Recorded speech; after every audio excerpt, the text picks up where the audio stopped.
पहला क्वेश्चन आपके स्क्रीन पे है।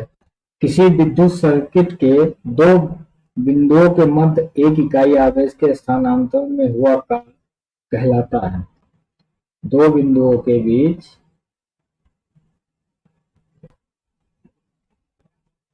दो बिंदुओं दो बिंदुओं के मध्य एक इकाई आवेश के स्थानांतरण में हुआ कार्य क्या कहलाता है?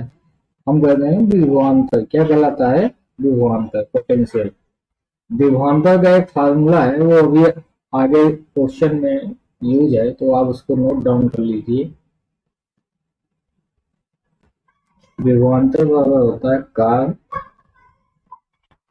अपान आवेश। क्या होता है? कार्य अपान आवेश। कार्य को हम W लिखते हैं, आवेश को हम Q से करते हैं। ये बहुत ही इंपॉर्टेंट फार्मूला है, ये आगे यूज होगा। चलते हैं नेक्स्ट क्वेश्चन की ओर। नेक्स्ट क्वेश्चन आपके स्क्रीन पे। यदि दो बिंदुओं के मध्य 3 कूलॉम का आवेश ले जाने के लिए किए गए कार्य की मात्रा 72 जूल है, तो उन बिंदुओं के बीच विभवांतर क्या होगा? देखिए, वही फार्मूला जो मैंने आपको पहली स्लाइड में लिखवाया है, तो उसी फार्मूले पे ही हो जाएगा क्वेश्चन। यानी विभवांतर बराबर क्या होता है? कार्य अपॉन आवेश। यहाँ कार्य कितना है? 72। कितना है? 72 कूलॉम। मतलब आवेश कितना है? 3। अब इसको आप काट लीजिए, 24 वोल्ट। क्या आ जाएगा? 24 वोल्ट। Option number A. ये बहुत ही इंपॉर्टेंट फार्मूला है, इसी पे ज्यादातर सवाल आते हैं, क्योंकि सबको ये V बराबर I R ये सबको पता है। ज्यादातर सवाल जो आते हैं एग्जाम में, ये इसी फार्मूले पे आते हैं। ये बहुत कम लोगों को पता रहता है, इसलिए एग्जाम में इस पे क्वेश्चन पूछता है। ये तो सबको लगभग सबको पता होता है, तो इसलिए इसको नोट डाउन कर लीजिए, बहुत ही इंपॉर्टेंट फार्मूला है। चलिए नेक्स्ट क्वेश्चन।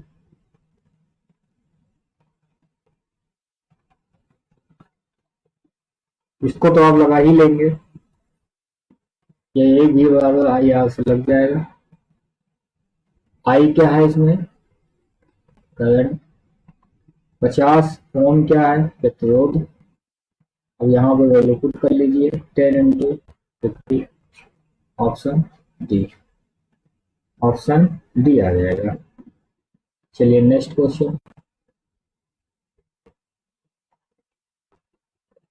एक चालक में प्रवाहित विद्युत धारा और विभवांतर के बीच क्या संबंध होता है? बताइए, क्या संबंध होगा? Option C. देखिए, बी बराबर क्या होता है? I R. हमसे किसने पूछा है? धारा और विभवांतर के बीच संबंध क्या होता है? तो इसके बीच में क्या संबंध होगा? V upon I R. R क्या है? एक नियतांक। एक नियतांक। जब अगर आर को आप एक नियतांक निकाल लेंगे तो आप बचेगा क्या? V upon I. ठीक। Next question.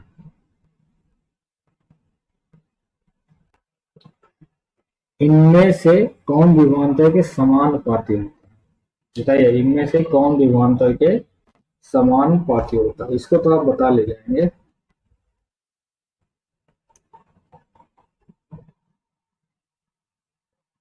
धारा। इसके समानुपाती होता है धारा। देखिए, अभी इससे पहले फार्मूला क्या लगाया था? V बराबर क्या होता है? देखिए, सब घूम के इसी पे आता है।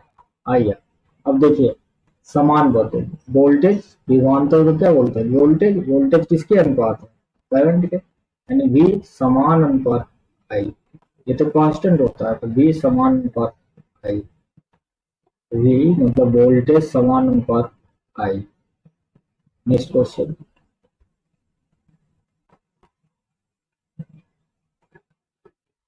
अगला क्वेश्चन देखिए।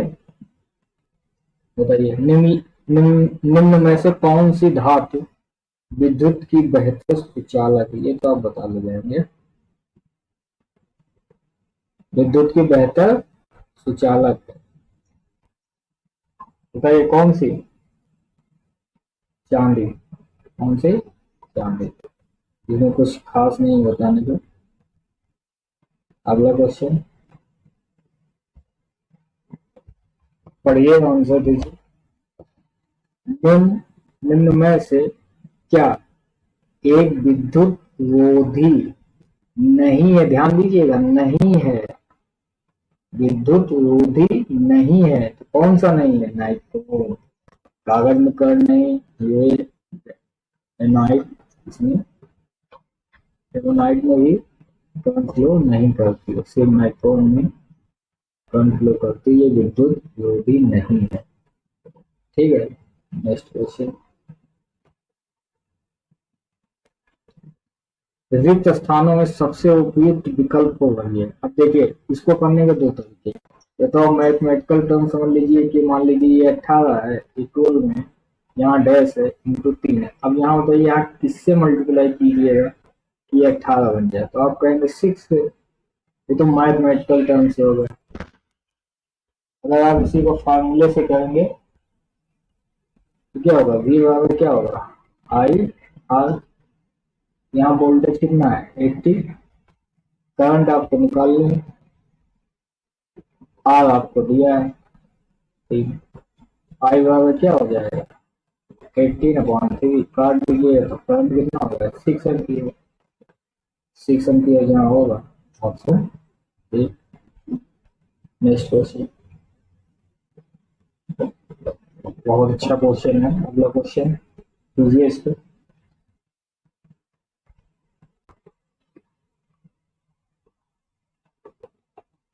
यदि एक इलेक्ट्रिक हीटर के टर्मिनल के बीच विभवांतर 60 वोल्ट होता, विभवांतर 60 वोल्ट होता, जब ये सोर्स से 4 एम्पियर की धारा प्राप्त करता। जब वोल्टेज 60 होता तब वो सोर्स से कितने एम्पियर? 4 एम्पियर की धारा प्राप्त करता है। यदि विभवांतर बढ़कर 150 वोल्टेज हो जाए, यहाँ पे विभवांतर बढ़ गए कितना? 150। विभवांतर क्या हो गया? बढ़ गया 150। तो हीटर द्वारा प्राप्त प्राप्त की जाने वाली धारा कितनी होगी? बहुत अच्छा क्वेश्चन है, बहुत इंपॉर्टेंट क्वेश्चन है। इसको लगाइए, बहुत मजा आएगा इसको लगाने में। पहले हम लिख लेते हैं हमें क्या क्या दिया हुआ है। वोल्टेज कितना दिया हुआ? 60। Current I 4 ampere. ठीक, अब ओम के नियम से आपको पता होगा V बराबर होता है आई आर। यहाँ से हम रेजिस्टेंस निकाल लेते हैं। वोल्टेज है 60, करंट है 4, रेजिस्टेंस आ जाएगा ना, जाएगा 15। रेजिस्टेंस कितना आ जाएगा? 15। ठीक, अब दूसरी लाइन में कहता है कि यदि यदि विभवांतर बढ़कर 150 वोल्टेज हो जाए। अब यहाँ वोल्टेज बढ़ गए यानी भी कितना हो गया? 150। हमसे क्या पूछा है? धारा। हमें रेजिस्टेंस पता है 15, आर पता है 15, तो V बराबर क्या होता है? I are. V बराबर क्या होता है? I are. वोल्टेज हमें पता है 150,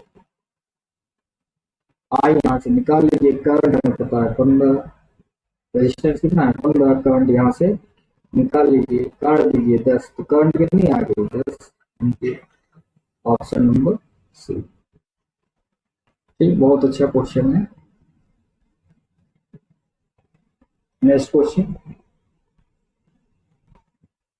5 ओम प्रतिरोध वाले एक परिपथ में यदि धारा में वृद्धि होती है तो वोल्टेज वोल्टेज में क्या प्रभाव पड़ेगा? घटेगा, बढ़ेगा, या समान रहेगा, या शून्य हो जाएगा? ओम के नियम के अनुसार क्या होता है? Directly proportional. यानी अगर करंट बढ़ेगा तो वोल्टेज भी क्या होगा? बढ़ेगा। Option B. ओम के नियम के अनुसार।